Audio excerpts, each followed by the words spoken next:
جب تمہاری مشکلات حد سے بڑھنے لگے تو سمجھ لو کہ اللہ تمہیں کوئی بلند مقام دینے والا ہے۔ ہم لوگ بھی عجیب ہیں، ثواب کی خاطر مرے ہوئے انسان کو کندھا ضرور دیتے ہیں مگر زندہ انسان کا سہارا بننے سے کتراتے ہیں۔ زندگی نے ایک بات تو سکھا دی کہ ہم کسی کے لیے ہمیشہ خاص نہیں رہ سکتے۔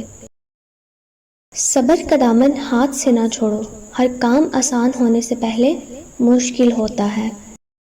اللہ تعالیٰ جس انسان کو نوازنا چاہتا ہے، بلند مقام دینا چاہتا ہے تو اس سے تکلیف، دکھ اور درد کی راہ بخشتا ہے تاکہ وہ مضبوط بن کے اتنا سیکھ لے کہ اپنی منزل تک جا پہنچے۔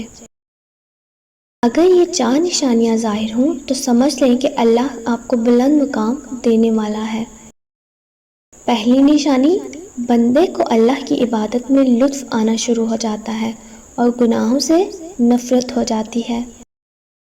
دوسری، وہ اللہ کے ہر فیصلے پر راضی رہتا ہے، چاہے اللہ اسے بڑے سے بڑے غم میں ہی کیوں نہ ڈال دے۔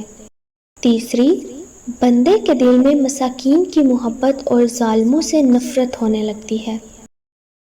چوتھی، بندے میں عاجزی پیدا ہوتی ہے، وہ اپنے آپ کو اللہ کا ایک ادنا سا انسان سمجھنے لگتا ہے۔ اس سے تو خاموشی بہتر ہے کہ کسی کو دل کی بات کہہ کر پھر اسے کہا جائے کہ کسی سے نہ کہنا۔ میں اپنے رب سے ڈرتا ہوں اور رب کے بعد اس شخص سے ڈرتا ہوں جو رب سے نہیں ڈرتا۔ سارے دکھ 3 الفاظ پر آ کر ختم ہو جاتے ہیں، اللہ ہے نا۔ پیارے لسنرز، اگر آپ کو ویڈیو پسند آئی ہو تو کائنڈلی میرے چینل کو سبسکرائب کریں۔ اللہ حافظ۔